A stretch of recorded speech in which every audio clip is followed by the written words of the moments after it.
Bem, bom, é um prazer recebê-los aqui. É, na mesa anterior, nós estávamos com a professora Paula Campos Pinto, do Observatório Português da Deficiência e Direitos Humanos, e a professora Paula trouxe para nós um contexto do ensino superior lá em Portugal, como está a inclusão.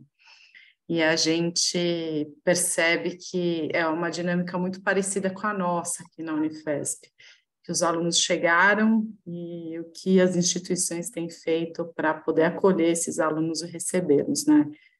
Então, e todos os desafios que isso implica dentro de uma instituição de ensino superior, né?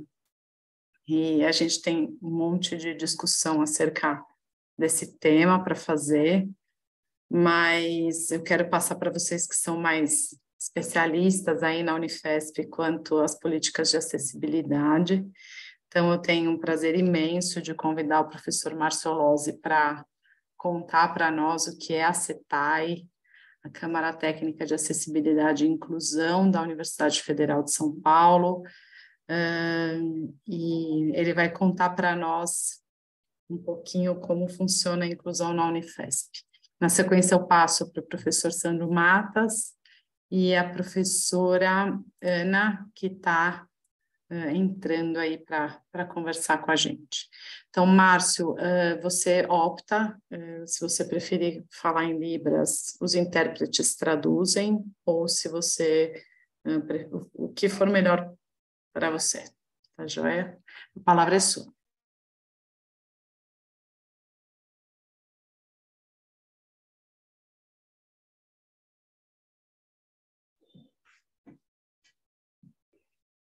Olá, boa tarde a todos, as pessoas que estão participando desse evento. É um prazer, tá? Ter a participação de vocês, eu me sinto muito feliz com isso. Antes, eu vou fazer minha autodescrição. Eu sou um homem que tem barba,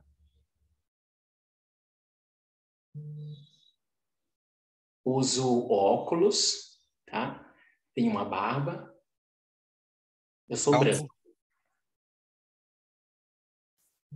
Uso uma camisa azul.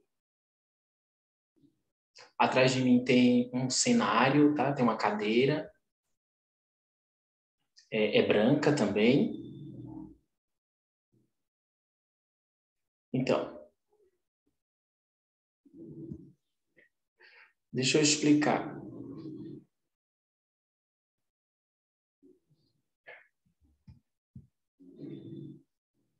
Desculpa.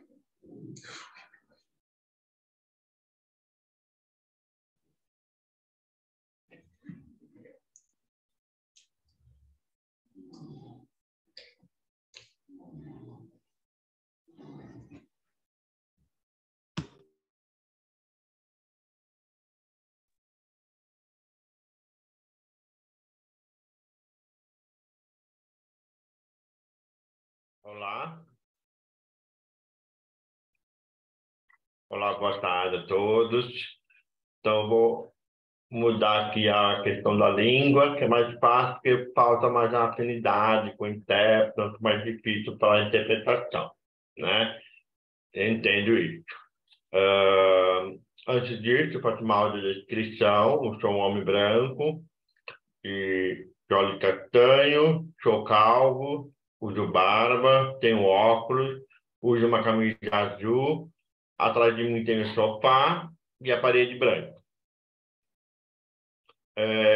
Atualmente estou na coordenação do CETAI, que é a Câmara Técnica de Acessibilidade e Inclusão da Unifesp, onde a gente fica responsável pelas demandas das pessoas com deficiência e outros transtornos também.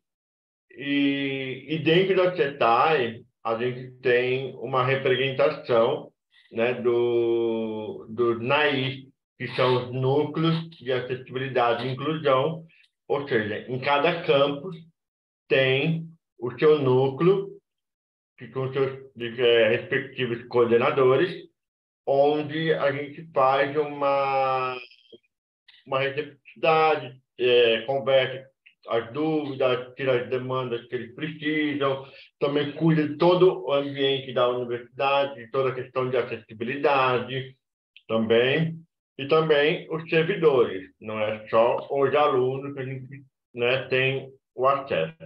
Então, atualmente, a gente tem aí, em média, gente, mas não tem ainda todos os dados ainda em mãos, né, pela dificuldade que a gente tem em relação para colher todos esses dados. Então, atualmente, a gente tem, em média, eu vou estipular aqui, mais ou menos umas 200 alunos com deficiências e transtornos, né? Porque atualmente, este ano, entraram 58, né? A gente tem 58 alunos que se identificaram, porque tem muitos também que não se identificam. Então, às vezes, não fica difícil a gente saber realmente quem são, quem não são. Então, a CETAI tem uma grande responsabilidade, onde ela toma tem essas demandas, né? Tanto em relação de acessibilidade, e aí tem todo uma tarefa, né? Uma obrigação da gente atender todo esse público que a gente tem na Unifesp. Então, a CETAI ela foi criada em 2018, onde a gente começou a receber as demandas, né, dos alunos com deficiências, e aí por conta disso foi surgido aí essa Câmara Técnica de Acessibilidade e Inclusão. E aí, vou falar um pouquinho da minha trajetória. Eu, como professor surdo, né? Eu entrei na Unifesp em 2014, mas antes disso, eu já trabalhava como professor na Escola de Educação para Surdos, aqui em São Caetano, onde eu moro. Trabalhei com os alunos surdos e surdos cegos durante 21 anos. E aí resolvi chegar um tempo, falei assim, chega, né? Eu preciso trabalhar mais com a formação de professores, eu preciso ajudar os professores entender de como lidar com os alunos surdos e surdos cegos, né, nas escolas. Foi aí que eu tive essa missão de um desafio de como ingressar numa universidade pública para poder tentar aí tentar formar os melhores professores, aí melhor professores para poder lidar mais com a inclusão, né? Eu sei que não é fácil, é um passo muito difícil, a partir do momento que eu ingressei na Unifesp, não foi tão fácil assim, porque a gente chega no espaço onde toda a população, a maioria, são ouvintes, e a comunicação é por língua portuguesa, aí eu tenho uma necessidade de usar a língua de sinais, por conta que é mais fácil para mim poder entender o que está se passando em volta da universidade. Mas eu uso a língua portuguesa como segunda língua, né? E aí, como eu faço leitura labial, e muitas vezes também não é fácil você captar todas as informações que estão durante as reuniões. Aí, a partir do momento que eu ingressei na Unifesp, foi um grande desafio, porque a gente tem apenas um intérprete em cada campus, né? E aí a gente tem reuniões para participar, e aí veio a questão dos problemas do governo, onde foi o corte dos intérpretes, e aí ficou mais difícil ainda para a gente poder avançar um pouco melhor na questão de acessibilidade e inclusão, mas não deixa de que a gente tivemos verbas para isso também após, para a gente poder continuar com os intérpretes. Hoje, a maioria dos intérpretes que atendem a Unifesp são terceirizados, né? Para poder tentar aí manter a qualidade da interpretação e do acesso, né? Porque assim, não é fácil. O problema não é só o acesso, o problema está na permanência, tentar aí segurar para que o aluno não desista, né? Mas isso é uma batalha que a gente está enfrentando e vamos enfrentar o tempo todo mais à frente. E atualmente, quando eu ingressei na Unifesp, eu era o único docente surdo em todos os campos. Ou seja, nós estamos em 7 campos e eu era o único professor surdo. E aí eu fiquei pensando, puxa vida, só um. Que tristeza ver isso. Mas logo após, a gente teve mais um professor surdo, chegou em 2018, e aí veio para somar, né, poder melhorar um pouco mais a questão da acessibilidade das pessoas surdas também. Eu estou falando mais na questão das pessoas surdas por conta da minha identidade, é onde a área que tem mais domínio por ser surdo. E aí, quando eu ingressei no doutorado, na própria Unifesp, eu tive muita dificuldade por conta da questão das leituras, né? Intérprete,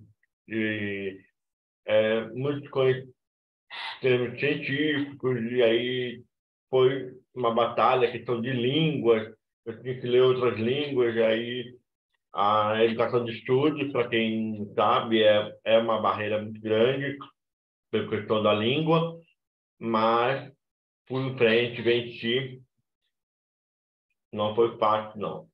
E aí, depois de um tempo, eu ingressei no programa de pós-graduação, aí eu tive uma outra luta para que pudesse os alunos, as pessoas com deficiências em geral, e as pessoas surdas ingressarem no mestrado, né? E mudar o regimento também da pós-graduação, onde o surdo pode ingressar no processo e fazer na sua própria língua, em língua de sinais, e o exame de proficiência a gente consegue fazer hoje na língua portuguesa como segunda língua. E hoje a gente tem 5 alunos surdos no mestrado e 2 alunos na graduação, um em Osasco e outra em Guarulhos, né? Isso para mim é uma batalha e muito feliz de quando eu vejo surdos hoje na universidade, não só na graduação, mas também no nível de pós-graduação, no mestrado, doutorado, porque a gente sabe que é muito difícil os surdos terem acesso numa universidade por conta da questão da língua.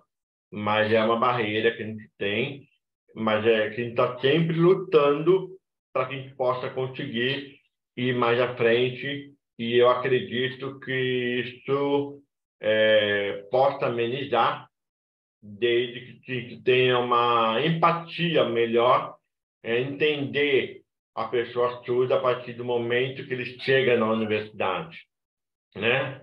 Porque, assim, não se sinta isolado pela falta de comunicação, né? Isso pode causar uma evasão. Então, não quer isso. Isso, eu estou falando de estudo, mas eu falo na população geral também das outras deficiências, porque a gente tem aí toda a obrigação dentro da CETAI acolher e permanecer, e depois tem a questão do egresso, também tem que acompanhar como é que foi a sua evolução após a universidade. E aí a gente tem também a questão das pessoas, dos servidores com deficiências também, e eu ainda não tenho todos esses dados em mão para que eu possa informar mais ou menos quantos servidores com deficiência nós temos na Unifesp. Eu conheço alguns hoje, eu tenho um colega cego, eu tenho uma amiga cadeirante, e o outro professor que é surdo, que trabalha comigo em Guarulhos. Então, eu tenho toda essa missão de melhorar a questão da acessibilidade das pessoas com deficiência da Unifesp. E eu quero ver cada vez mais pessoas com deficiências na universidade. E aí tem uma outra barreira também, é tentar formalizar todos os professores, sensibilizar os professores, né, para melhor recepção desses alunos com deficiência, porque a gente sabe que os professores da universidade não têm muito conhecimento com essas áreas, né? Então, a gente tem aí o site, que é o acessibilidade.unifesp.br, onde a gente tem todas as informações postadas lá, desde e-book para informar como trabalhar com essas pessoas e outras informações de eventos, tudo conta nesse site do acessibilidade.unifesp.br. Você pode fazer uma visita lá, fiquem à vontade. Certo? Eu acho que é isso que eu tenho para apresentar.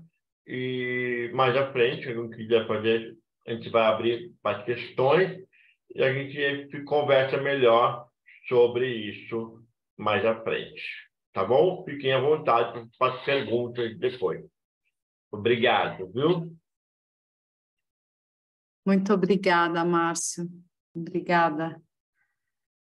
Agora passo a palavra para o professor Sandro.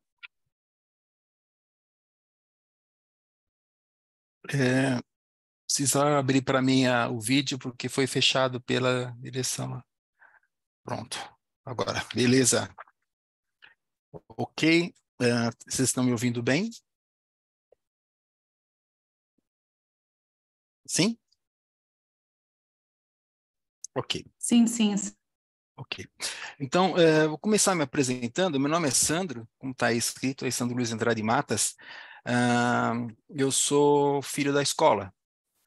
Eu entrei aqui na escola em 1978, né? E me formei em 1984. Então, há muito tempo atrás. E naquela época não se discutia absolutamente nada com relação à acessibilidade e inclusão, né? Não se tinha esse conceito, né? Eu tive sorte de ser criado por pais que eram bem esclarecidos. Eu sou de origem humilde, né? Sempre estudei em escola pública, e desde o jardim da infância, o meu pai nunca quis me colocar numa escola especial. Eu fui tratado inicialmente por paralisia infantil, que eu tive aos 6 meses de idade, né?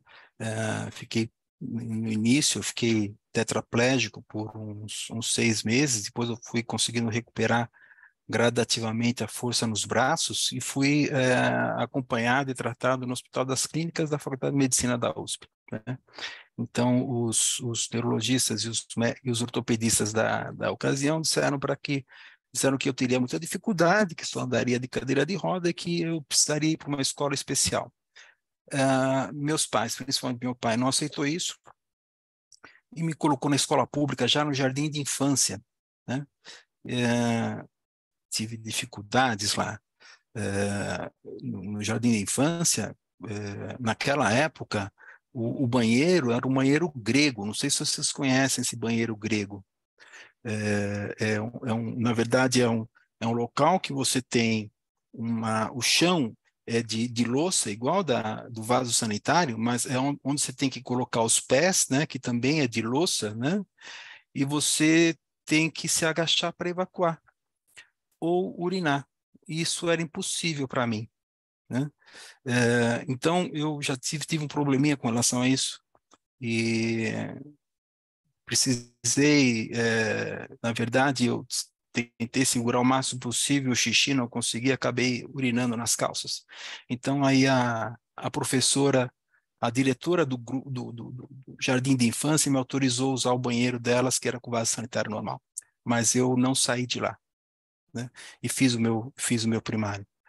Eu me dei bem e fui para o grupo em São Caetano do Sul, a terra do professor Márcio, né?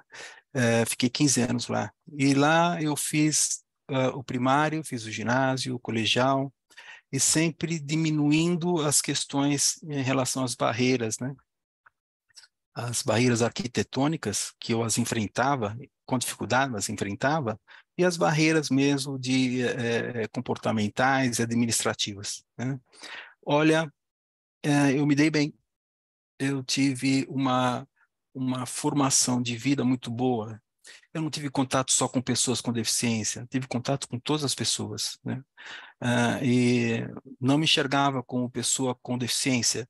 E os meus amigos também não me enxergavam como pessoa com deficiência. E isso demorava um pouquinho, mas depois acabava sendo natural para eles, né? Tanto que eu jogava bola, jogava no gol e às vezes jogava atacante, com bengala mesmo. Só que minhas caneladas acabavam machucando meus colegas, né, infelizmente. Mas faz parte do jogo, né? Bem, queria fazer medicina. Aquela história de ser uma pessoa com uma doença, com uma deficiência, querer ter um ideal de tentar ajudar as outras pessoas. E eu entrei aqui na Escola Paulista de Medicina, na minha querida Escola Paulista de Medicina.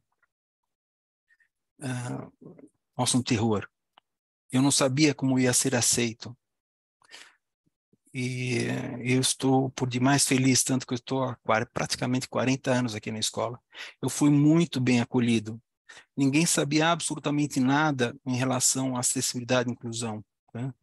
Nada me foi questionado com relação a poder não fazer ou não poder fazer tais atividades na área médica. E eu me esforcei para acompanhar todos os meus colegas de ano, da minha turma, que é a turma 47, né, daqui da escola. Não me queixava, mas tinha dificuldade. Por exemplo, o prédio do Leitão da Cunha, prédio da Leitão não, é o prédio da anatomia patológica. O elevador só ia até o primeiro andar. Então, para ir para o segundo andar e terceiro andar, tinha que ir de escada. Uma escada com degraus curtos, em espiral, muito difícil. Mas eu fui. Eu nunca quis ser carregado por ninguém. Se eu queria ser médico, eu teria que ser independente. Eu teria que ajudar e não ser ajudado. Era esse o meu pensamento, né? E assim eu fui tocando, fui vendo as dificuldades que iam aparecendo, mas não questionava e não fiz nenhum tipo de movimentação para que isso melhorasse. Eu fui o primeiro aluno, junto com a Helena Navarro, da minha turma, que também tinha paralisia infantil, a ingressar na escola. Então, a escola também não sabia como lidar com isso, e eu também não sabia como lidar com isso. Mas eu fui tocando, fui fazendo tudo, e fui um bom aluno. Estudava bastante. Eu tinha que se diferenciar dos meus outros colegas, eu achava isso, né? E não deixei de participar de nenhuma atividade. Uma certa época, eu fiquei na dúvida, isso no segundo para o terceiro ano, se eu ia fazer clínica ou cirurgia. Sabia que não queria fazer nem ginecologia, nem pediatria, mas eu fiquei na dúvida se eu queria fazer clínica ou cirurgia. E aí eu fiz 2 anos de monitoria de técnica cirúrgica. Operei muito, fiz todas as possíveis cirurgias em animais. Na época era possível fazer cirurgia em cachorro, com anestesia, com tudo. E aí eu desisti porque não era para mim. Eu fiquei uma vez 12 horas de pé, fiquei com muita dor nas costas e dor nas pernas. Então eu falei assim, não, cirurgia eu não quero. Aí decidi por neurologia.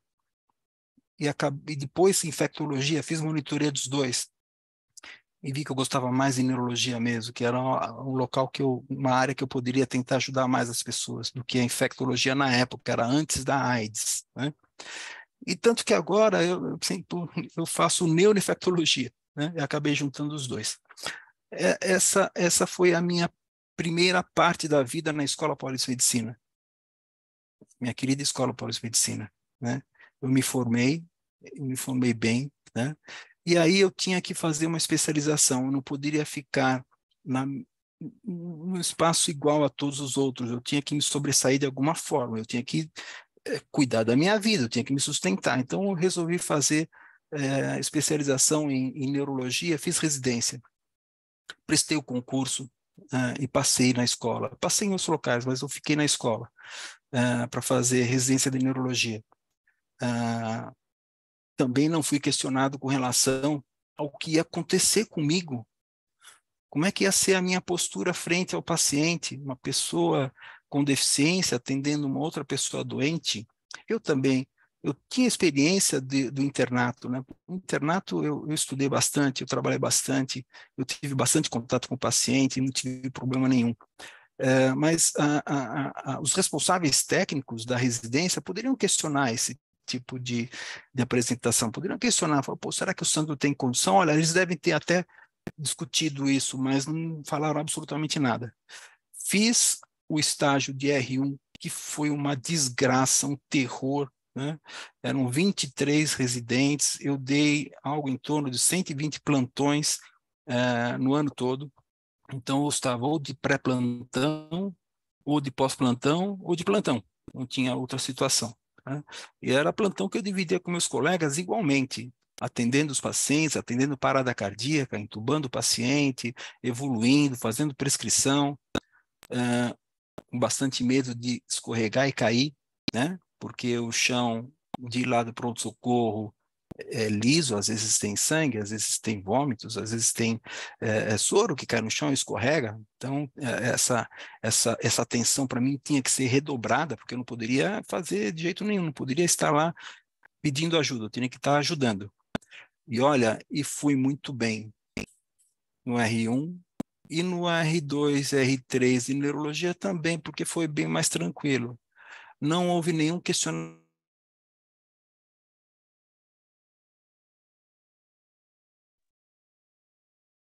Acho que o professor Sandro travou a sua transmissão. Caiu. Vamos esperar um pouquinho, ver se ele consegue retornar.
O professor Sandro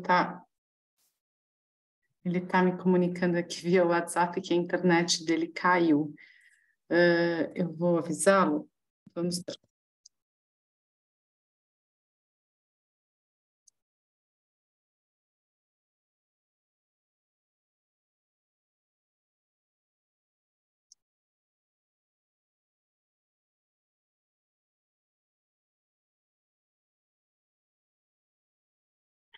Então, ele pediu para a gente retomar com a Ana, a doutora Ana Cláudia Fiorini, e quando ele conseguir se reconectar, ele retoma a fala. Então, eu passo a nossa palavra, quero pedir desculpas aí aos participantes, aquela coisa de webinário, transmissão online sempre tem percalços, né? Então, eu passo para a doutora Ana Cláudia Fiorini a palavra. Muito obrigada, doutora Ana Cláudia, por participar do evento conosco. e a palavra é sua. Eu gostaria que você fizesse sua audiodescrição, falasse onde você está, tudo.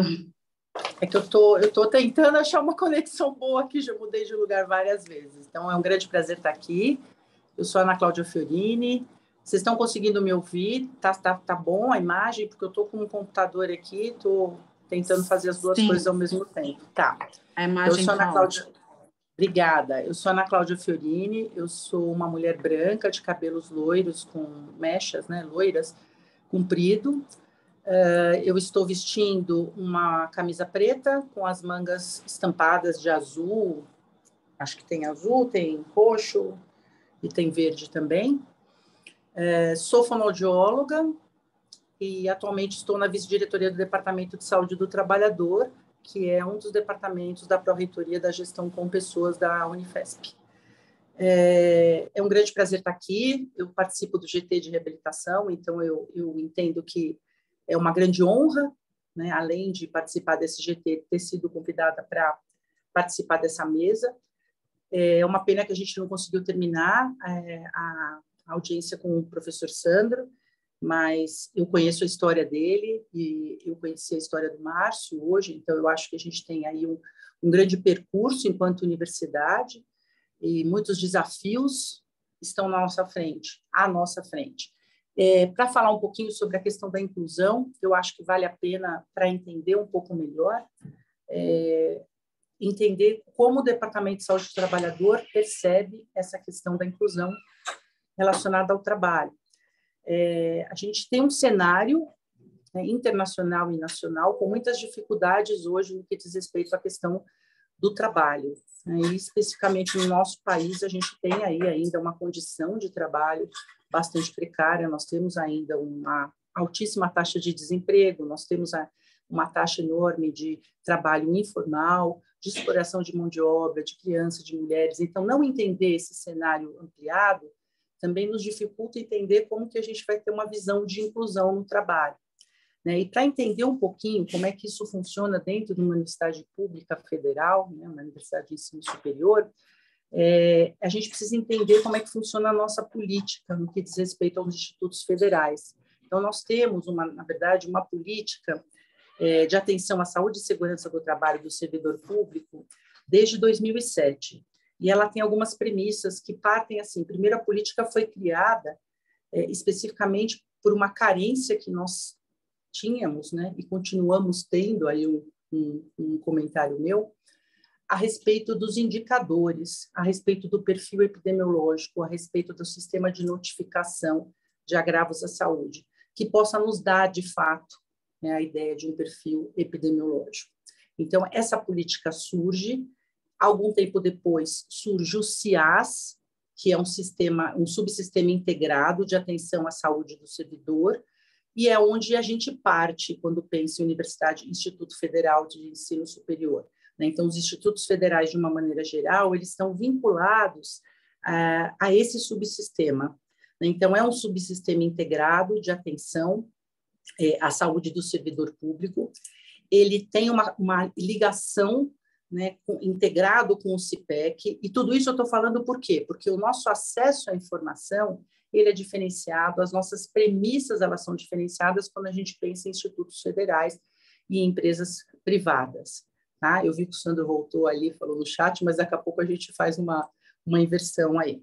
Então, entender como é que funciona o nosso sistema, eu acho extremamente importante para que a gente possa entender as amarras, os entraves, porque às vezes a gente tem dificuldade de encontrar um pouco de informação. Eu acredito que isso fará parte ou do debate ou da fala do Sandro, porque a gente precisa ter, de fato, um levantamento, um mapeamento, o Márcio também citou sobre isso, do número de pessoas com deficiência que a gente tem na universidade. E como é que a gente acessa essa informação? A gente acessa essa informação pelo CIAP. Né? Esse CIAP, que é um sistema que tem dados cadastrais e dados de autodeclaração. Só que ele está interligado a esse grande sistema que é o CIAS, que é o CIAS Saúde. Então, é só para a gente entender que a extração dos dados ela não é assim tão fácil num sistema interligado, porque existe uma grande política pública e vários sistemas interligados. Nós temos módulos, né, do CIAPnet, módulos da saúde. Então, Extrair os dados fica difícil, não impossível. Estamos num processo de extração de dados para a gente poder fazer um reconhecimento melhor da quantidade de pessoas com deficiência que nós temos na universidade. Depois vou falar de um trabalho que acabou de sair, que tentou fazer um piloto dessa extração de dados com as pessoas com deficiência visual, né? E é claro que a gente vai ampliar isso, mas é entender que extrair o dado e tentar fazer uma busca ativa é um dos nossos grandes desafios do momento, e é o que a gente tem feito. Só que, ao mesmo tempo, nós temos um rol, né, uma classe trabalhadora que está adoecida. Né? Nós temos um contingente de trabalhadores e trabalhadoras dentro da nossa universidade que tem um processo de adoecimento, e nós temos alguns indicadores importantes que envolvem, inclusive, as pessoas com deficiência. Né? Que indicadores são esses? As principais causas de afastamento do trabalho, que envolvem questões de ergonomia, em primeiro lugar, e questões de saúde mental, em segundo lugar, em termos numéricos. Entretanto, por tempo de afastamento, é o contrário. Né? A saúde mental afasta mais tempo do que questões relacionadas à ergonomia.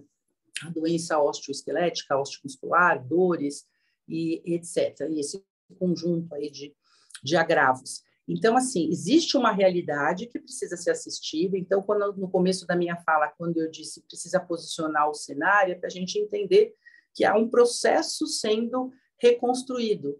Foram várias ações que foram realizadas ao longo dos anos, há uma necessidade de mudança, entretanto, tem que resgatar o que já tinha sido feito e aprimorar no sentido do cumprimento das políticas de inclusão da pessoa com deficiência. Então, assim, existe esse cenário na nossa universidade, existe esse processo, que é um processo que busca identificar as autodeclarações que as pessoas fazem ao preencherem seus dados cadastrais no CIAP. Existe uma iniciativa de busca ativa para que a gente possa ter acesso. Nem sempre o acesso é fácil, nem sempre as respostas vêm na mesma rapidez que a gente gostaria, mas há todo um processo aí com o objetivo de fazer um levantamento para que a gente tenha ideia do contingente de pessoas com deficiência, né, a partir dessas autodeclarações que a gente tem no nosso sistema, para que a gente possa elaborar ações que sejam mais personalizadas e vinculadas diretamente às necessidades dessas pessoas. Por enquanto, o que tem sido feito, né? Nós temos várias ações, eu acho que o Márcio colocou a situação da Câmara que nós temos de acolhimento. Nós temos também toda uma questão da inclusão, pensando que, historicamente, a Unifesp já cumpre, né, a inclusão, pensando nas cotas e na pessoa com deficiência, para os técnicos administrativos em educação. Então, a gente já tem todo esse movimento que acontece já há tempo, mas tem uma novidade, né, que está acontecendo agora. Então, nós tivemos uma criação de um GT, de um grupo de trabalho, pela Pró-Reitoria da Gestão com Pessoas, que fez um trabalho árduo, consultou várias universidades públicas para poder entender o processo, e criou um relatório que é uma metodologia de aplicação das cotas étnico-raciais, né, para a carreira público-docente e também das pessoas com deficiência, para a carreira pública de docente, que isso a gente não tinha nesse cumprimento do jeito que deveria ser. Né? Então, enquanto notícia fresca, né, que eu acho que é muito bem-vinda, é que nós temos agora, né, diante de todo esse trabalho que foi feito por esse grupo de trabalho, que identificou que a gente tem o cumprimento, sim, da inclusão nos técnicos administrativos de educação, mas não do docente, mas tem motivo para isso, os concursos públicos abriam sempre com uma vaga, então existe todo um método, todo um percurso a ser criado, e assim que foi feito a partir desse grupo de trabalho, para que a gente pudesse criar editais que são editais agregados. Então, hoje nós temos, desde o ano passado, uma resolução do Consul, da nossa universidade, para que a gente possa cumprir a resolução 212, aí eu estou fazendo uma colinha aqui para não perder, né, que reserva 20% das vagas a candidatos, né, tanto negros e negras, quanto pessoas com deficiência, tanto para técnicos administrativos em educação, quanto para a docência. E nós vamos ter agora o lançamento do primeiro edital agregado, né, com vários concursos acontecendo na nossa universidade, agora em janeiro, no início desse ano de 2023, esse próximo ano. Né? Então, isso mostra que existe todo um movimento na universidade na tentativa de aprender e de criar um percurso que possa, de fato, ser inclusivo. Mas aí essa entrada também precisa ser acolhida, né? Então, nós também temos um projeto que foi criado pensando aí na questão da inclusão com esse olhar ampliado, né? Nós temos um projeto do Departamento de Saúde do Trabalhador, que é uma parceria com o Núcleo de Cuidados Integrativos, coordenados pela professora Ceci Veloso, e nós temos um projeto de extensão que tem como objetivo a criação de uma rede de cuidados integrativos voltadas à área de saúde do trabalhador. É bem inovadora, esse projeto já está acontecendo desde o início do ano, nós temos tido uma adesão expressiva, muito importante, de acolhimento de trabalhadores e trabalhadoras, incluindo aqueles que são os PCDs, desculpa. Então, assim, é uma série de modalidades que estão sendo ofertadas de autocuidado, de ajuda, né, numa visão salutogênica, pensando principalmente no cumprimento daquilo que vai ser nossa meta no futuro, quando a gente conseguir gerenciar melhor a questão do adoecimento, das dificuldades, das limitações que, inclusive, estão diretamente relacionadas com as PCDs, que é aquele foco na promoção da saúde, né? Então, nós temos um projeto hoje, esse projeto ele tem feito assistência, nós já fizemos mais de 700 atendimentos, nós temos várias modalidades de acolhimento, tem terapia comunitária integrativa, tem grupo de escuta humanizada, tem arte-terapia, tem homeopatia, tem acupuntura. Então, nessa linha de acolher, entender, estimular o autocuidado e entender melhor quais são as necessidades da nossa população. Além disso, eu queria frisar aí, para não ocupar mais tempo do que eu acho que eu já estou utilizando, eu queria dizer que nós também temos, agora, fresquinho, saindo, acabou de acontecer, né, a aprovação de 3 mestrados profissionais que estão vinculados ao programa de tecnologia, gestão e saúde ocular. Foram 3 trabalhos que vão compor um e-book, né, com orientação do professor Marinho Jorge e com orientação do professor Eduardo. Então, são 3 alunas, e uma delas, inclusive, é diretora do nosso departamento de desenvolvimento de pessoas, que é a Marli. Então, foram 3 trabalhos nessa linha de inclusão, pensando como fazer isso em termos de ambiente de trabalho, né? E foram trabalhos que testaram métodos importantes que a gente tem olhado com muito carinho para poder construir o nosso manual de inclusão, né? Então, a gente tem aí esses 3 trabalhos que acabaram, que um é um levantamento de perfil, permanência de pessoas com deficiência visual, que é da Elaine, tem um outro que fez análise de custos das pessoas com deficiência visual, e um terceiro que, na verdade, é um manual operacional para admissão e apoio à pessoa com deficiência, pensando inicialmente na questão da deficiência visual, e, é claro, que se estendendo aos demais tipos de deficiência.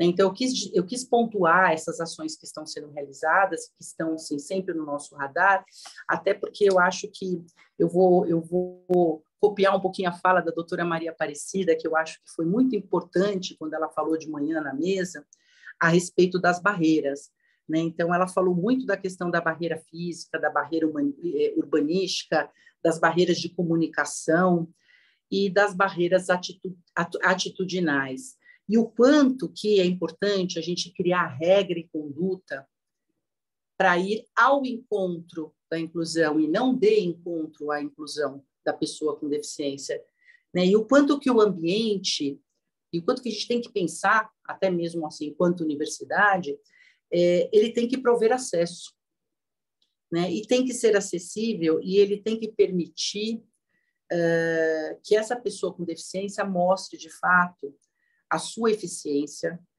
e a sua produtividade no trabalho. Então, é um processo que a gente precisa ainda crescer muito, ampliar bastante, capacitar os nossos profissionais, capacitar aqueles que são cuidadores diretos e indiretos, os parceiros diretos e indiretos, e é um processo que a gente tem aprendido aí ao longo do tempo.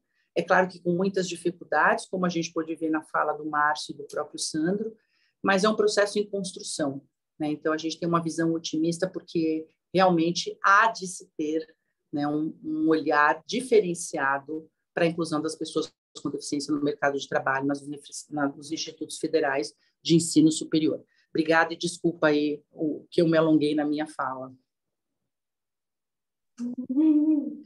De jeito nenhum, Ana Cláudia, é um prazer ouvir você. Eu vou retomar a fala do professor Sandro, Professor, você consegue retomar?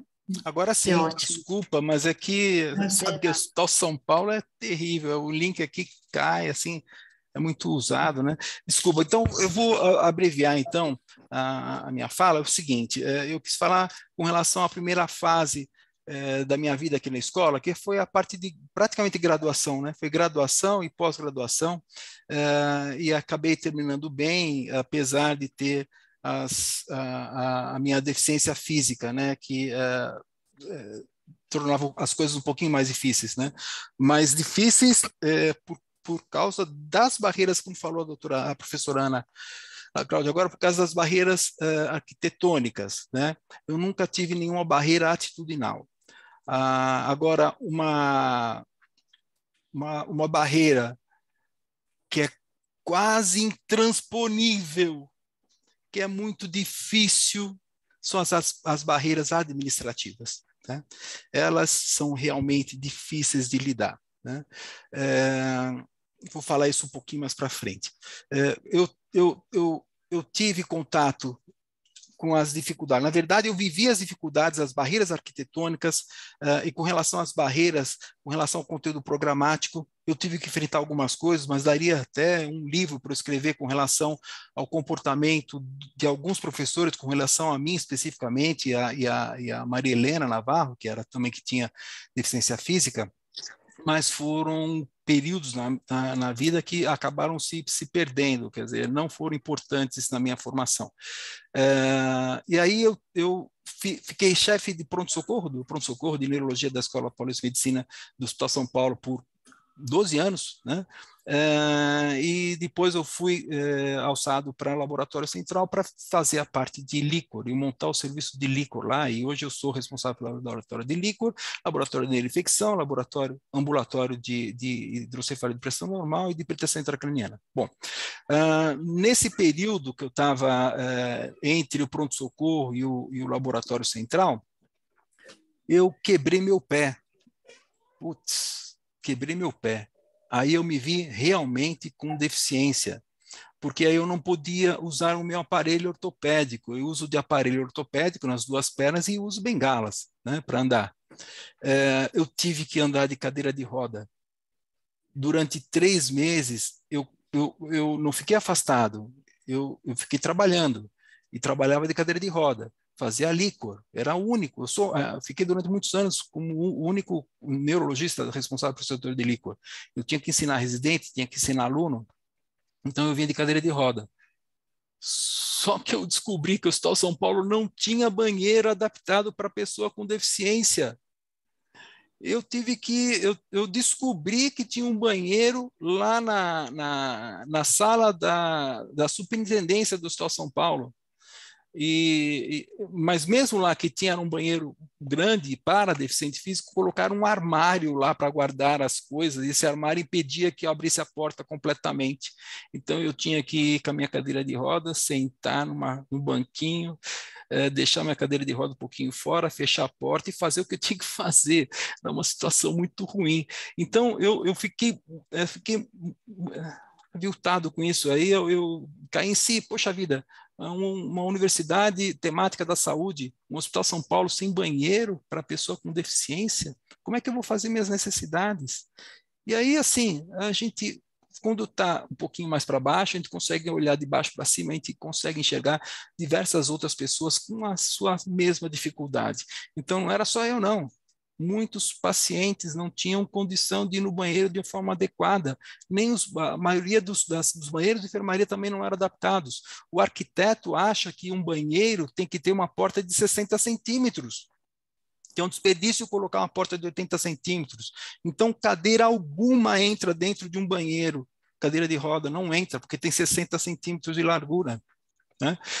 Então, briguei bastante, briguei com a engenharia, briguei com a arquitetura, fiz eles entenderem que havia necessidade de ter algumas facilidades. Eu caí na entrada de cadeira de roda, eu fui entrar na rua Botucatu 740 e eu caí porque tem um degrauzinho lá, eu fui tentar andar de cadeira, não consegui. pedi para que fizesse rebaixamento. Então, aí eu comecei a verificar os diversos pontos de acessibilidades arquitetônicas na escola. E aí o Luiz Eugênio, que era pró-reitor de graduação, ele pediu para que eu assumisse, que eu montasse o núcleo de acessibilidade e inclusão. Então, em 2010, eu criei o núcleo de acessibilidade e inclusão e tinha 12 pessoas maravilhosas, voluntárias, que trabalhavam comigo, e a gente conseguiu mapear todas as possíveis barreiras arquitetônicas que tinha na escola, e começamos a fazer, as modificações com dinheiro que a gente conseguia, né, para melhorar ou facilitar quem era cadeirante, principalmente, né. Bem, fizemos um projeto que foi aprovado pelo governo federal, ganhamos uma verba para fazer algumas outras modificações, fizemos modificações do leitão, daquele prédio Marcos Lindenberg, para fazer a acessibilidade até o palco, fizemos algumas coisas, né, com o dinheiro que a gente conseguiu. Mas as barreiras administrativas sempre foram muito difíceis de transponer.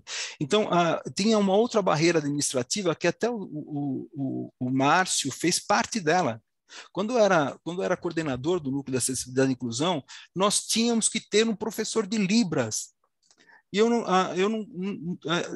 existia uma demanda governamental que findava em 2013, né? E eu não tinha um professor de Libras, né? Eu não podia abrir um edital para concurso de professor de Libras, porque ninguém ia se candidatar, porque não havia naquela época nenhum professor com doutorado. E na escola só pode entrar professor com doutorado. Nós tivemos que, o professor Marinho Scarpe, na época, a gente documentou, fizemos discussão com a Procuradoria da Escola Paulista, da Universidade Federal de São Paulo, para tentar ver se a gente conseguia fazer um concurso para professor de Libras que não tivesse mestrado nem doutorado, né? E foi muito difícil a gente conseguir. Então, em 2014, a gente conseguiu a contratação do Márcio, um único professor de Libras para atender a universidade inteira. A gente já tinha conversado a respeito disso, que um só não ia ser possível, mas a gente podia ter pelo menos um para nos auxiliar nos cursos de Libra, nos auxiliar se entrasse algum aluno com deficiência auditiva. Então, foi uma briga bem, bem importante. O governo federal, na época, cedeu uma verba específica para os núcleos de acessibilidade e inclusão das universidades federais. Eu não sei como é que está isso, ainda deve existir, justamente para fazer com que houvesse adequação da universidade com relação à acessibilidade e inclusão. Agora, quando a gente fala em acessibilidade e inclusão, não é só arquitetônica, a gente tem que dar acessibilidade também ao conteúdo programático que a escola se propõe a oferecer para os alunos que vão entrar com as suas deficiências, né? E isso é um desafio que nós temos que ter, um desafio da parte educacional mesmo, para que possa se prover condições adequadas para que o professor consiga passar o seu conteúdo programático para aquela pessoa que tem uma deficiência, né? E mapear, como já foi falado anteriormente pelo professor Márcio e pela professora Ana Cláudia, mapear as pessoas que têm deficiência que estão dentro da nossa universidade. Discentes, docentes, funcionários de nível técnico-administrativo, nível superior, nível médio, nível de apoio. Olha, nós tentamos durante 5 anos fazer esse mapeamento das pessoas com deficiência na universidade e nós não conseguimos. Nós tivemos, em Guarulhos, por exemplo, nós sabíamos que tinha duas pessoas, uma era amputada e a outra era surda, né? Tinha uma amputação na perna, que elas não preencheram o cadastro inicial, dizendo ser portadoras de algum tipo de deficiência, né? E elas não quiseram fazer parte do cadastro que a gente estava fazendo com pessoas com deficiência, né? E com relação aos funcionários, a mesma coisa, a gente não conseguiu fazer o levantamento e eu e os meus colegas da equipe, nós fomos nos centros acadêmicos, nas entidades de funcionários, e a gente nunca conseguiu mapear essas coisas, nunca conseguimos mapear. Então, existem grandes desafios, grandes dificuldades. Eu fiquei muito contente com a notícia da professora Ana Cláudia com relação a essas novidades, com relação a direcionamento de cotas para técnico administrativo e provavelmente docente mais para frente, né? E com relação a isso, quando estava no núcleo, Marinscap, eu e o Marinscap, nós fizemos um curso chamado CTCapro, né, que a gente se propunha a capacitar as pessoas com deficiência física em área de auxiliar administrativo, ensiná-los a uma prática esportiva, basquetebol e tênis de mesa, para depois relocá-los na sociedade. Porque, então, a função nossa é justamente essa, a gente devolver as pessoas com condições de viver sua vida de uma forma decente, de uma forma normal. Né? Não focando basicamente na sua deficiência, mas sim na sua eficiência em diversas áreas. Né? Eu acho que assim, eu não quero me alongar muito, eu acho que era esse o depoimento que eu gostaria de deixar aqui com vocês. Se tiver algum questionamento, a gente pode responder depois. Muito obrigado. Professor Sandro, muito obrigada pela seu testemunho, né? Eu gostaria de pedir, então, para o professor Sandro, a doutora Ana Cláudia, professor Márcio, abrirem as suas câmeras agora que a gente começa nossa fase de debates. Então, eu agradeço imensamente a participação de todos vocês e eu vou falar com uma servidora, né? Eu ingressei na Unifesp em 2017, eu era professora da Santa Casa, e fui aprovada no concurso na Unifesp em 2017.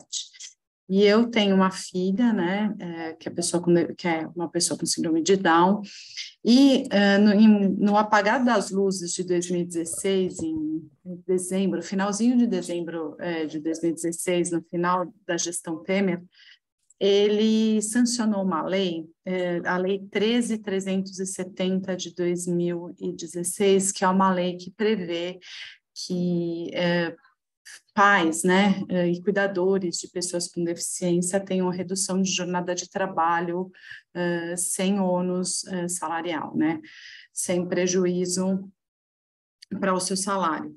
E é uma lei federal, então as servidoras, né, mães de pessoas com deficiência que têm este direito garantido aí por lei. E esse direito, ele chega para nós, né, com uma alegria, né, imensa, assim, nossa, não acredito que eu vou ter redução de jornada sem perda depois de tantos anos me sacrificando para poder suprir a demanda financeira da minha filha, ter estabilidade no trabalho e conseguir finalmente dar vazão ao meu direito como cuidadora e ao direito dela, né, como pessoa com deficiência, de ter o acesso necessário previsto lá pela Lei Brasileira de Inclusão. Aonde eu quero chegar com isso, né? Que eu fui muito bem recebida na Unifesp neste contexto, né? Quando eu tomei posse do meu cargo, eu não me esqueço disso, né? A pessoa que fez a posse do meu cargo, ela falou, professora, a senhora pode entrar com sua solicitação de direito imediatamente. Eu fiquei tão... Eu nunca tinha sido recebida dessa forma, né? E eu me lembro direitinho que a minha filha, então, nós fomos chamadas para uma perícia no Núcleo de Saúde do Trabalhador, né? Se eu não me engano, no NASF, enfim, eu não me lembro as siglas ao certo, nós passamos por essa perícia, e essa perícia me concedeu, então, esse direito. Como servidora, eu sou muito grata nesse contexto, mas, ao mesmo tempo, eu sei que nós, na universidade, na instituição, e eu tenho toda uma vivência da educação inclusiva com ela, né, com a Laura, eu sei que isso ultrapassa essa barreira, na verdade, cria um muro, né? A gente tem uma gestão que nos dá a garantia de direitos. Só um minutinho que está tocando a campainha aqui na minha casa. Bom, já vão atender. E, ao mesmo tempo, eu vejo os alunos, os nossos alunos, com inúmeras dificuldades de acessibilidade na nossa instituição. O relato que o professor Sandro traz, e o relato que a doutora Ana Cláudia traz, e que o professor Márcio traz para nós, né, docentes com uma vivência pessoal, ou profissional, de acessibilidade, né, de inclusão social, a gente acaba sentindo na pele essa dor de vocês, né, como pessoa com deficiência. Então, não só as barreiras arquitetônicas da nossa universidade, mas eu sinto pelos nossos alunos e também pelos nossos servidores, que não tiveram ainda o acesso à informação que nós tivemos, né, que eu tive ao ingressar na instituição. Então, é muito interessante ouvir os relatos de vocês e saber que existe também esse outro ponto, que é o que eu vivenciei. Então, eu sou muito grata, por exemplo, à equipe da doutora Ana Cláudia, eu sou muito grata à Unifesp no momento do meu ingresso. Pulando esse meu relato, né, aproveitando o relato, nós temos aqui muitas observações no chat sobre vocês, né? Então, assim, nós temos uma aluna aqui fazendo o seu relato sobre a necessidade, ela diz o seguinte: a permanência de um aluno com necessidades especiais na Unifesp é infinitamente mais difícil do que um aluno típico, e a vida acadêmica de um aluno típico já é bastante pesada. Sou autista e até hoje apenas uma professora de histologia teve empatia comigo, me ofereceu a fazer as provas sozinho. Jamais esquecerei esse gesto. Porém, o restante das provas foram terríveis. E aí e ela continua contando um pouco da sua trajetória aqui para nós, né? Sobre, ela faz então um elogio ao professor Sandro, parabeniza pela sua trajetória de muito esforço e sucesso, e pelo menos guardou boas lembranças. Conta que ela diz aqui que o professor Sandro e o professor Márcio são guerreiros, né, nessa trajetória dentro da instituição. E ela diz que o problema das pessoas típicas é questionarem o tempo todo a capacidade do deficiente. No lugar de discutir o que pode ser adaptado para o deficiente ter uma melhor qualidade de vida e poder exercer permanentemente o seu direito de aprender e se desenvolver profissionalmente, ela diz que existe uma dificuldade de conquistar essa autonomia na carreira que ela escolheu trabalhar.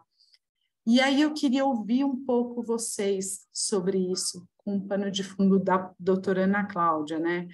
Existe uma barreira, né, na carreira, na escolha da carreira da pessoa com deficiência, e como essa barreira poderia ser mitigada do ponto de vista de instituição de ensino superior, aí pensando nós, profissionais da nossa instituição.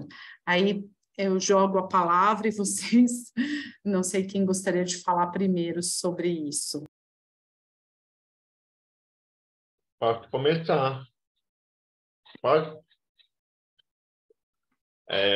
Com relação das barreiras nas áreas de trabalho, isso eu sofri muito no começo, quando eu tinha 16 até 18, 19, 20.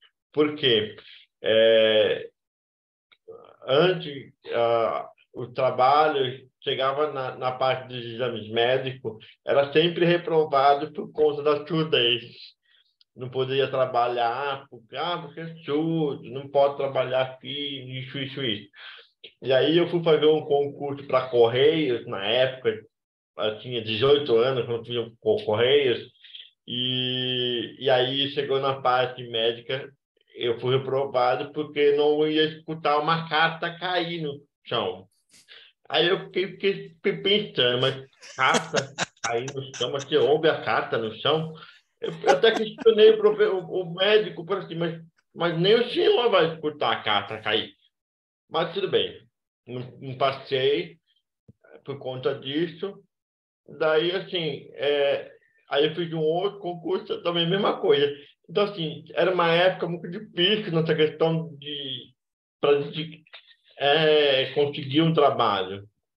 E aí foi por conta disso que eu me tornei professor, por conta da escola que eu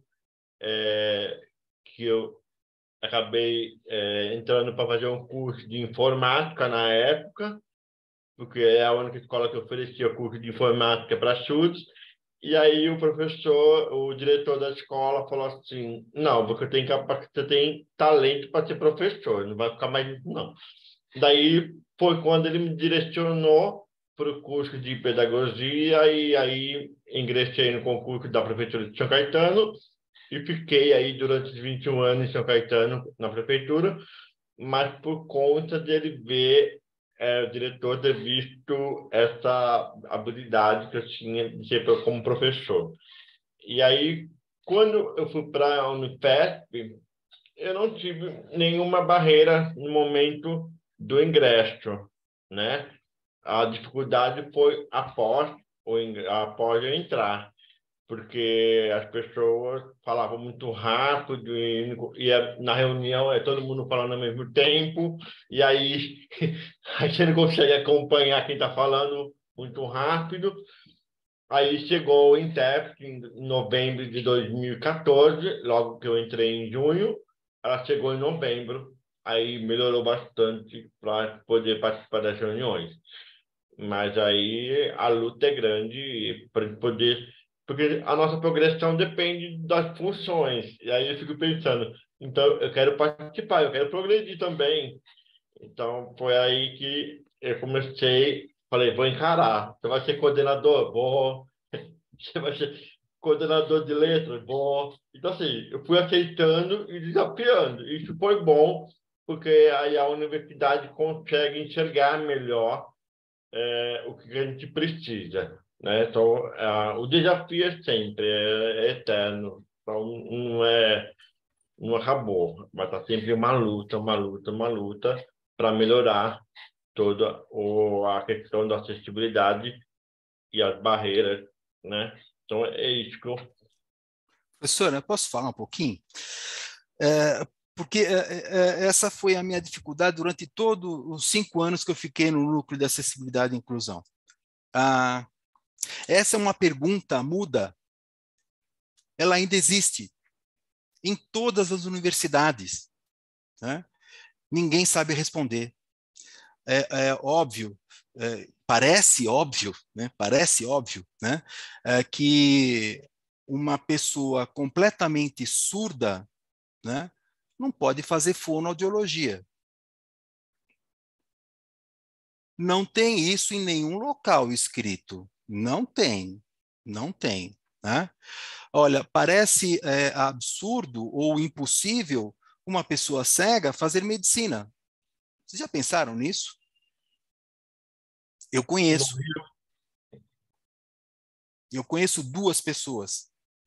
Uma que fez faculdade de medicina em Santos, é um excelente psiquiatra atualmente, né? E uma outra médica, chamada doutora Regina, cega, que foi chefe da UTI do Hospital Nossa Senhora de Lourdes, aqui agora, o Hospital São Luís Jabaquara. Ela foi durante 10 anos chefe da UTI e trabalhava com sua equipe de enfermeiros. Não sei se ela conseguiria tocar isso agora, mas ela tinha. Então, com relação ao que o professor falou, arranjaram um jeito de não contratá-lo, só isso. Do mesmo jeito que acontece nas pessoas gordas, que vão pegar um emprego de secretária de um consultório. Não vai ser dispensada porque ela é gorda. Ninguém vai falar isso. Né? Se falar, pode ser até processada por gordofobia. Ou fala assim, não, mas você não se encaixa dentro daquele quadro que é necessário aqui. Então, assim, a gente tem esses tipos de barreiras mesmo, de atitudes, né?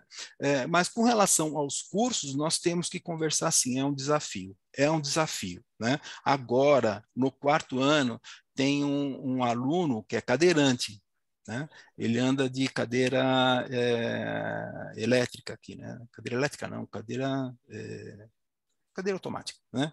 E eu dei aula para ele. Eu ensinei ele a fazer punção lombar, né?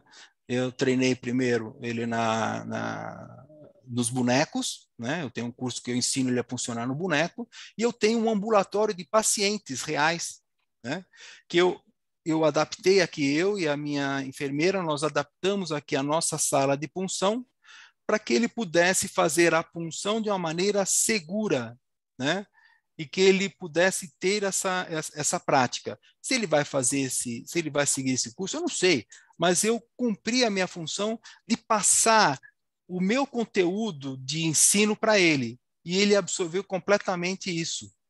Mas ele teve o poder de decisão, vai ter o poder de decisão se ele vai querer fazer isso ou não.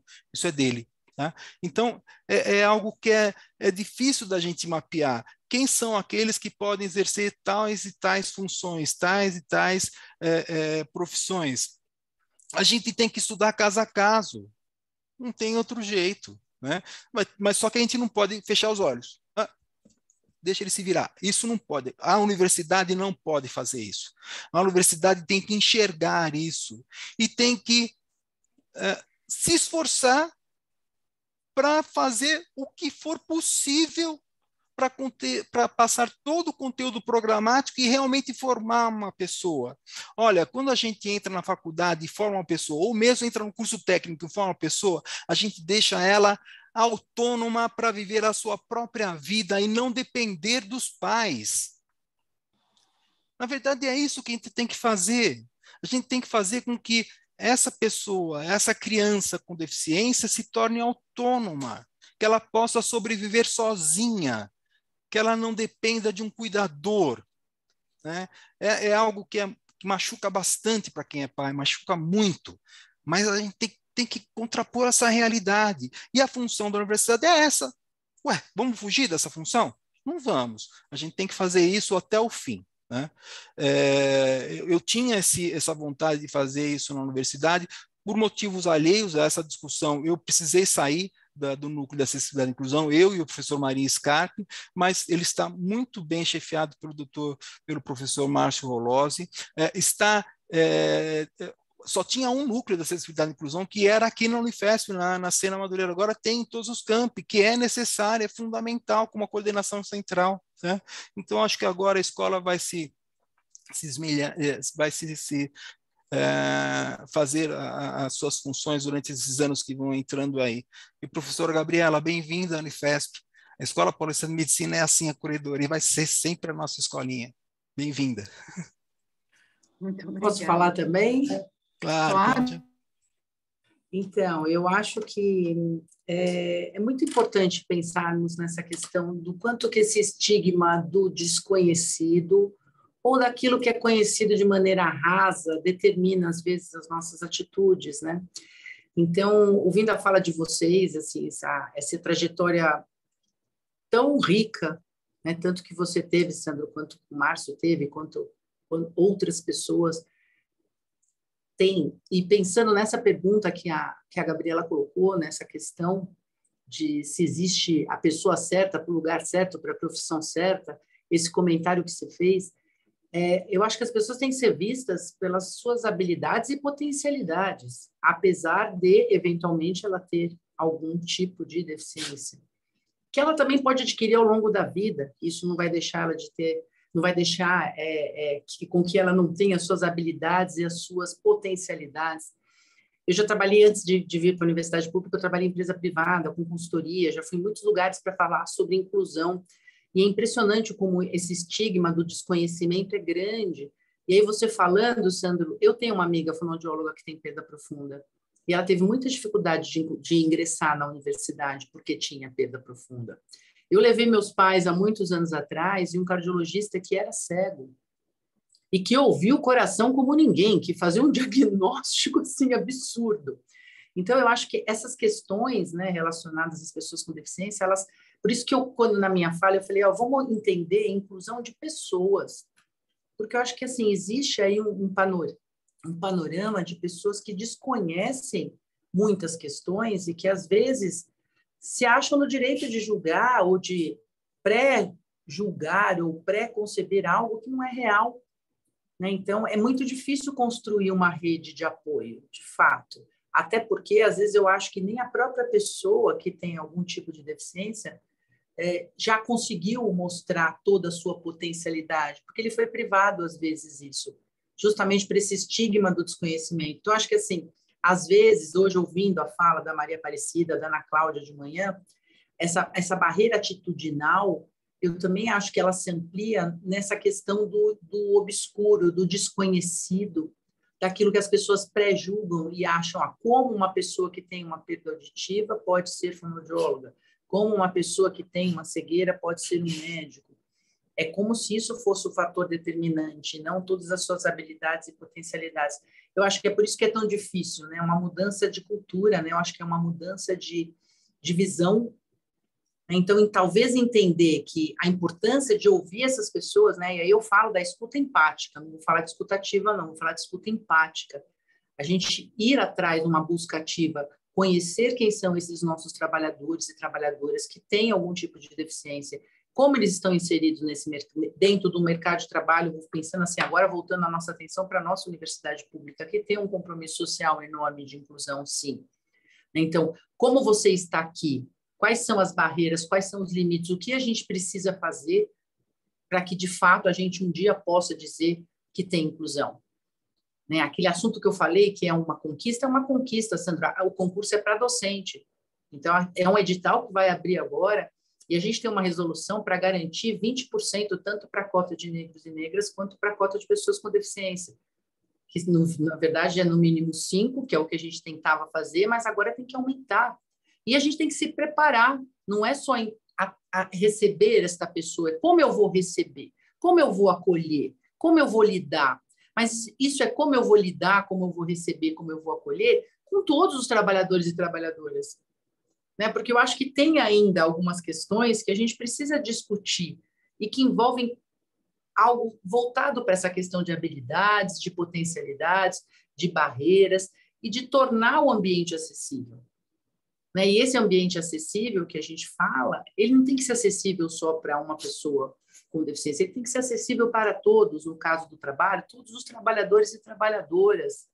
Então, assim, é um pouco mais ampliado, por isso que a gente achou bacana começar, né? Vai fazer um mapeamento, é difícil o acesso, você mesmo viu, é difícil a gente entrar com essa questão, porque as pessoas às vezes não se autodeclaram, não, a gente não sabe, a busca ativa nem sempre é bem sucedida, mas ofertar um projeto de cuidados integrativos aplicado para todos os trabalhadores talvez seja uma forma da gente acessar esses limites que lhe foram impostos, às vezes, ou sim ou não pela sua deficiência, mas pela sua execução, pela sua atividade elaborativa, pelas suas relações, pelas suas condições de trabalho. Então, assim, é cuidar de quem cuida. No caso da Escola Paulista, né, a gente tem aí um processo de adoecimento enorme. Sim. Então, assim, você tem que cuidar de quem cuida. E quem cuida, às vezes, também precisa de um olhar diferenciado, porque ele tem algum tipo de deficiência. Mas isso não o determina e não o define. E sim o fato dele ser uma pessoa que está no exercício da sua função e ele tem que, sim, ter uma condição e uma relação de trabalho decente e digna. Eu acho que é essa a nossa luta pela universidade, né? Desculpa aí se eu... Você sabe, Cláudia, deixa eu só comentar uma coisa interessante. Eu vivi muitas experiências boas enquanto era coordenador do NAI. E uma foi uma das palestras que eu dava para a universidade para falar a respeito das deficiências, das barreiras, né? Tanto administrativas como arquitetônicas. E eu, num trecho das minhas apresentações, eu sempre falava assim para todos, né? Bom, pessoal, professores, alunos, pós-graduandos, para todos que estavam lá na sala, eu estou tentando melhorar a universidade com relação à acessibilidade e inclusão, não é para a pessoa com deficiência, é para vocês mesmos. Quando vocês tiverem os seus 70 anos e ainda estiverem como docentes, vocês vão estar com artrose na coluna, artrose no joelho, artrose no pé, vão estar com catarata, com dificuldade visual, não vão escutar bem as coisas, porque vai estar com presbiacusia, pode ter um AVC e ficar paralisado no lado do corpo, mas não o suficiente para ser aposentado e manter essa atividade, então você vai ter dificuldade de locomoção. Então não é para a gente, é para todo mundo. Todos nós alcançaremos a vida, se Deus quiser, mais para frente, com 70, 80 anos, mas a gente vai acumular comorbidades e vai acumular deficiências em todas as áreas, até cognitiva. 80 pessoas com mais de 85 anos, 50% delas vão ter Alzheimer. E como que a gente vai identificar isso? Como que a gente vai interromper esse processo? Então, é algo que a gente precisa continuadamente discutir, fazer tudo. Então, quando eu falava isso, ficava quase 5, 10 minutos, todo mundo quieto, sem falar nada, né? Impactados, porque, na verdade, é isso que vai acontecer, né? Então, assim, é uma discussão que envolve todo mundo. Existe na parte arquitetônica, é uma área da arquitetura que não é a NBR 9050 especificamente, mas é uma parte da arquitetura que promove a parte de urbanismo que tenha acesso facilitado a todos. Quem inventou escada foi arquiteto, para encurtar distâncias. Tem uma pesquisa que foi feita pela professora Beth, lá da USP, da cidade universitária, ela é arquiteta, que ela ficou com os alunos dela vendo todas as pessoas que atravessavam a Avenida Paulista no farol, né? Mais de 80% das pessoas que atravessavam a Avenida Paulista usavam aquele trechinho que não tinha degrau da guia. Então, as pessoas, entre aspas, normais, andantes, também não querem barreiras arquitetônicas. Elas preferem os acessos mais fáceis. Então, é o acesso universal, tá? O acesso universal é mais fácil, gasta menos energia, né? Então, olha, dá para a gente ficar falando daqui até amanhã a respeito disso, porque tem muita coisa interessante, muita coisa a ser discutida, a ser repensada, eu gosto disso, mas eu não tenho tempo mais para ficar falando disso, infelizmente. Desculpa, Bom, me alonguei. Imagina, professor Sandro, muito obrigada pela sua participação. Então, nós vamos aqui encaminhando para o final da nossa mesa sobre acessibilidade e inclusão na nossa universidade. Foi um prazer receber o professor Sandro, o professor Márcio, a doutora Ana Cláudia. Eu passo para vocês a palavra para vocês finalizarem, porque nós já estamos aqui com as nossas próximas palestrantes, a Michele, a Silvana Paixão, da Colgate-Palmolive, que vão contar um pouquinho para nós do mercado de trabalho inclusivo aí nas grandes corporações, e está todo mundo super curioso para ouvi-las falar. Sandro.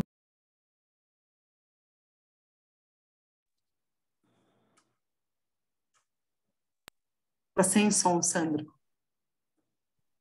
Desculpa, eu ainda estou na escola, sou um servidor ativo, estou com processo de aposentadoria, mas não sei quando vai sair, mas também, se eu me aposentar, eu também não sei, eu sei que eu não vou poder sair porque não tem ninguém para me substituir, então, para continuar tocando, eu vou vivendo aqui na escola até que Deus quiser.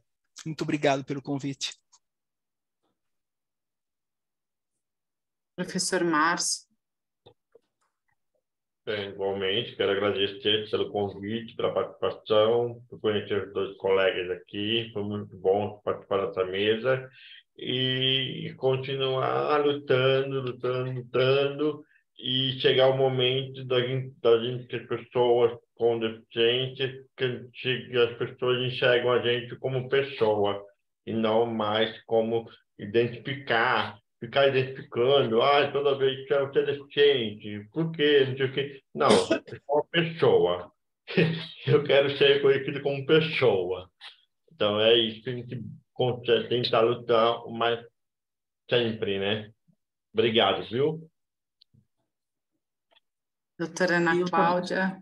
Obrigada. Eu quero agradecer o convite, a oportunidade de estar aqui, e vou estender aí um convite para os professores, para o Márcio, para o Sandro, para a Gabriela, para que a gente possa fazer as parcerias, né? Eu acho que a universidade precisa aí dessa união de saberes para que a gente possa, de fato, um dia estar aqui num momento como esse, daqui a alguns anos, e falar que, de fato, nós temos uma rede de inclusão dentro da nossa universidade, né? Que atenda a todos os princípios, não só legais, mas de necessidade das pessoas com deficiência. Muito obrigada. Eu só gostaria de deixar um desafio aqui para vocês, de fazer um congresso sobre educação inclusiva, que nós fizemos 2 encontros desse no passado, em 2013, 2014, se não me engano, em que participaram muitos professores para falar a respeito de educação inclusiva, né? Inclusive veio a Mara Gabrilli fazer uma palestra para a gente, e ela está absolutamente disponível para qualquer convite que nós fizermos para que ela participe aqui. Ela é muito, muito boa colega nossa. Obrigado de novo, desculpa. Obrigada, professor Sandro. No nosso congresso, no último dia, a gente tem algumas mesas sobre educação inclusiva, uma das professoras mais atuantes aí na educação inclusiva no ensino superior da Unicamp, ela estará conosco, né? Então, se você quiser nos assistir aí no sábado, sinta-se convidado. Então, eu encerro a mesa da inclusão na universidade e já aproveito, então, a presença das nossas 2 palestrantes. Eu já conto para vocês de início